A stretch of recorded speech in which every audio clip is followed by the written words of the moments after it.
এছাড়াও যুদ্ধ পরিস্থিতিতে এই রাস্তা চীন সহজেই ব্লক করে দিতে পারে। এতে সময় ও তেল খরচ অধিক প্রয়োজন হয়। আসাম যদি বিকল্প পথ হিসাবে বাংলাদেশের চট্টগ্রাম কিংবা মংলা বন্দর ব্যবহার করে পণ্য আমদানি রপ্তানি করে তাহলে সময় ও খরচ উভয়ই কম লাগবে।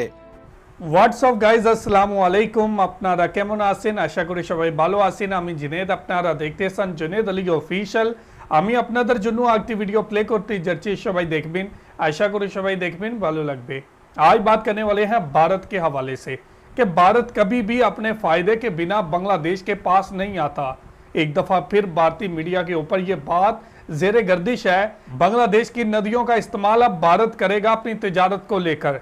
भारत अपनी तिजारत को 7 सिस्टर स्टेट तक पहुंचाने के लिए बांग्लादेश की नदियों का इस्तेमाल करेगा, जिसकी इजाज़त बांग्लादेश से मिल गई है और भारत बहुत ही ज़्यादा फायदे में रहेगा। एक तो ट्रांसपोर्ट का खर्चा कम आएगा और दूसरे नंबर पे बांग्लादेश की नदियों का इस्तेमाल करते हुए वक्त कम लगेगा। अब दूसरी तरफ देखें तो भारत बिना मतलब के बांग्लादेश के साथ हाथ कभी नहीं मिलाता और अपने फायदे को देखते हुए भारत बांग्लादेश के साथ ताल्लुकात की किसी भी हद तक चला जाएगा। अगर जंग होती है तो 7 सिस्टर स्टेट का रास्ता कट सकता है, चीन इनका रास्ता सिक्किम से काट सकता है। यही वजह है कि भारत ने अपना फायदा देखते हुए बांग्लादेश से नदियों का इस्तेमाल करने की इजाजत मांगी, जो कि बांग्लादेश की सरकार ने दे भी दी। अगर हालात कभी खराब होते हैं या चाइना सिक्किम से हिंदुस्तान का 7 सिस्टर स्टेट तक रास्ता बंद कर देता है तो बांग्लादेश का इस्तेमाल करते हुए, बांग्लादेश की नदियों का इस्तेमाल करते हुए भारत अपनी 7 सिस्टर स्टेट तक रसाई हासिल कर पाएगा। अब भारत ने बड़ा फैसला करते हुए बांग्लादेश से नदियों का इस्तेमाल मांगा, जो कि बांग्लादेश ने दे भी दिया। आज इसी हवाले से वीडियो है। वीडियो की तरफ बढ़ने से पहले आप दोस्तों से गुजारिश है, अगर आप चैनल पर नए हैं तो चैनल को सब्सक्राइब करें, साथ बने बेल आइकन को भी दबाएं ताकि आपको वीडियो का नोटिफिकेशन सबसे पहले मिलता रहे। चलें वीडियो स्टार्ट करते हैं। जी हैवी गो।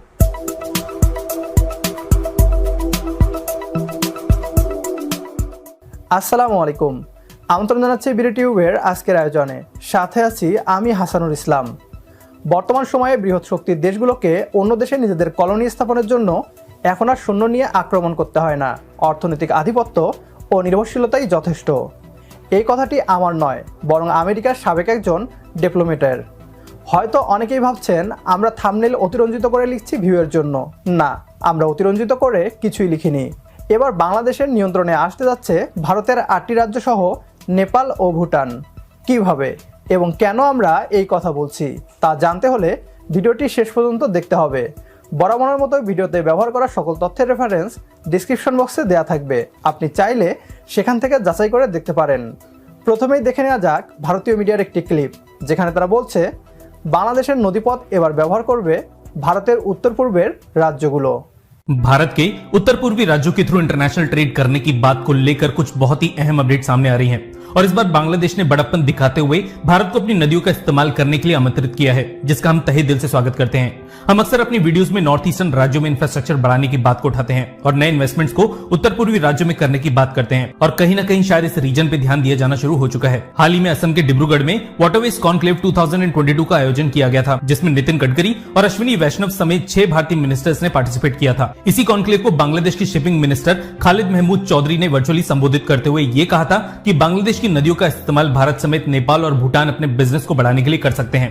बांग्लादेश में करीबन 700 नदियां बहती हैं, जिनमें से 54 भारत और बांग्लादेश के बीच हैं।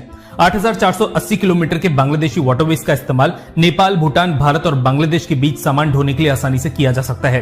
इससे न केवल इस इंटरनेशनल रूट पे ट्रांसपोर्टेशन के पैसे बचाए जा सकेंगे, बल्कि इस रीजन में कई लोगों को रोजगार भी मिल पाएगा। इसी पर नितिन गडकरी जी ने कुछ आंकड़े बताते हुए ये कहा कि जहां चाइना में लॉजिस्टिक कॉस्ट केवल 8 से 10% है, वहीं 10 से 12% यूरोपियन देश और यूनाइटेड स्टेट्स में है। भारत में लॉजिस्टिक कॉस्ट करीबन 16% है, जो कहीं ज्यादा है।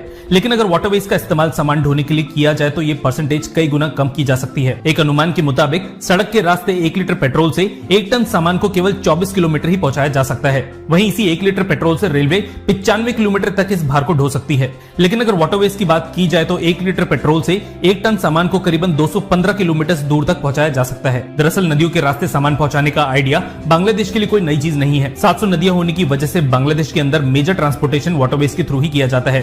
लेबर कॉस्ट के कम होने के अलावा ट्रांसपोर्टेशन कॉस्ट में पैसा बचा पाने की वजह से बांग्लादेश बांग्लादेश अपने मैन्युफैक्चर्ड गारमेंट्स और रॉ मटेरियल की कीमतों को कंट्रोल कर लेता है। फिलहाल नेपाल और भूटान तक पहुंचने के लिए बांग्लादेश को भारतीय सड़क का इस्तेमाल करना पड़ता है, जो एक महंगा ऑप्शन है। लेकिन इन सभी देशों के बीच अगर नदियों का अच्छा खासा नेटवर्क डेवलप कर दिया जाए तो इस रीजन में आवाजाही काफी सस्ती की जा सकेगी और कम समय में ज्यादा सामान ढोके ले जाया जा सकेगा। ভারতের উত্তর পূর্ব রাজ্যগুলো এখন থেকে সকল পণ্য আনা নেওয়া করবে বাংলাদেশের নদীপথ দিয়ে। এখন হয়তো আপনার মাথায় একটি প্রশ্ন আসছে, ভারতের 8টি রাজ্য বাংলাদেশের নদীপথ ব্যবহার করবে, এটা তো বুঝলাম, কিন্তু এই রাজ্যগুলো কিভাবে বাংলাদেশের নিয়ন্ত্রণে চলে আসবে? উত্তরটি জানতে হলে প্রথমেই ভারতের উত্তর পূর্ব রাজ্যগুলোর ভৌগোলিক অবস্থানকে দেখতে হবে। ভৌগোলিকভাবে ভারতের নর্থ ইস্টের এই রাজ্যগুলো পুরো ভারতবর্ষ থেকে প্রায় বিচ্ছিন্ন। 27 কিলোমিটারের সরু চিকেন নেক অংশটির মাধ্যমে সংযোগ হয়েছে নর্থ ইস্ট ও পুরো ভারতের। যদি কোনো পণ্য কলকাতা কিংবা দিল্লি থেকে আসামে যায় তাহলে তাদের এই সরু চিকেন নেক দিয়েই 1000 কিলোমিটার ঘুরে আসামে যেতে হয়। এছাড়াও যুদ্ধ পরিস্থিতিতে এই রাস্তা চীন সহজেই ব্লক করে দিতে পারে। এতে সময় ও তেল খরচ অধিক প্রয়োজন হয়। আসাম যদি বিকল্প পথ হিসাবে বাংলাদেশের চট্টগ্রাম কিংবা মংলা বন্দর ব্যবহার করে পণ্য আমদানি রপ্তানি করে তাহলে সময় ও খরচ উভয়ই কম লাগবে। এতে ভারতের এই রাজ্যগুলোর অনেক লাভ হবে, সেই সাথে তাদের আর্থসামাজিক উন্নয়নও হবে এবং এই রাজ্যগুলো বাংলাদেশের উপর নির্ভরশীল হয়ে যাবে। বাংলাদেশ এই রাজ্যগুলোর আমদানি রপ্তানি নিয়ন্ত্রণ করবে। বর্তমানে কলকাতা বন্দরের মাধ্যমে তাদের আমদানি রপ্তানি করতে হয়, যা অনেক ব্যয়বহুল ও সময় সাপেক্ষ। তাই এবার এই রাজ্যগুলো সিদ্ধান্ত নিয়েছে বাংলাদেশের পায়রা কিংবা অন্য কোনো সমুদ্র বন্দর ব্যবহার করে নদীপথে উত্তর পূর্ব রাজ্যগুলোতে পণ্য পরিবহন করবে। এই পরিকল্পনা বাস্তবায়ন হলে এই রাজ্যগুলো যতটা না ভারতের উপর নির্ভর থাকবে তার চেয়ে বেশি বাংলাদেশের উপর নির্ভরশীল হয়ে যাবে। প্রিয় দর্শক, ভিডিওটি কেন আমেরিকান ডিপ্লোমেটের সেই উক্তি দ্বারা শুরু করেছিলাম তা নিশ্চয়ই এতক্ষণে আপনাদের বুঝতে বাকি নেই। যুদ্ধ করে এখন আর কলোনি তৈরি করা যায় না, অর্থনৈতিক নির্ভরতাই কলোনিতে রূপান্তরিত করে দেয়। এর সবচেয়ে বড় উদাহরণ চীন। উইঘুর মুসলমানদের সাথে চীন কি করেছে তা আমরা সবাই জানি। পাকিস্তান কাশ্মীর নিয়ে লাফালেও এটা নিয়ে কিছু বলতে সাহস পায় না। এটাই হচ্ছে আধুনিক কলোনি। সব মিলিয়ে কেমন ছিল বিডিটিউবের আজকের আয়োজন কমেন্ট করে জানিয়ে দিন আমাদের। সেই সাথে ভিডিও ভালো লাগলে দিতে পারেন লাইক, ভিডিও শেয়ার করতে একদমই ভুলবেন না, কেননা আপনার ছোট্ট একটি শেয়ারে হয়তো অনেকেই জানবে বাংলাদেশের ইতিবাচক খবরগুলো। পরবর্তী ভিডিও দেখার আমন্ত্রণ জানিয়ে বিদায় নিচ্ছি আজ। तो जी ये थी वीडियो और आपने देखा कि भारत अपने फायदे के बिना कभी भी बांग्लादेश की तरफ हाथ भी नहीं बढ़ाएगा। लेकिन इस दफ़ा देखें तो अगर जंग होती है चाइना और हिंदुस्तान के दरमियान में तो ये सिक्किम का रास्ता कट सकता है, हिंदुस्तान का रास्ता 7 सिस्टर स्टेट से कट सकता है। इसी बात को मद्देनजर रखते हुए अब बांग्लादेश को एक बड़ा प्रपोजल दिया गया कि हमें अपनी नदियों का इस्तेमाल करना दिया जाए, तजारत के हवाले से 7 सिस्टर स्टेट तक रसाई दी जाए, जो कि बांग्लादेश ने दे भी दी। अब भारत को इसका बहुत ज़्यादा फ़ायदा होगा। भारत तिजारत के साथ साथ अपनी दूसरी एक्टिविटी भी यहाँ पे कर सकेगा। अपने 7 सिस्टर स्टेट तक रसाई के लिए अगर इसका रास्ता सिक्किम से चाइना काट भी दे तो इसका रास्ता बांग्लादेश के थ्रू 7 सिस्टर स्टेट तक चलता रहेगा। तो हिंदुस्तान ने अपना फ़ायदा देकर बांग्लादेश की नदियों का इस्तेमाल मांगा था, जो कि बांग्लादेश ने इजाज़त भी दे दी। तो ये थी आज की वीडियो। आप इस वीडियो के हवाले से क्या कहना चाहते हैं? आपको क्या लगता है कि वाकई ही बांग्लादेश के साथ हिंदुस्तान मुखलस हो चुका है? तो ज़रूर कमेंट करके हमें बताइएगा। बहुत शुक्रिया।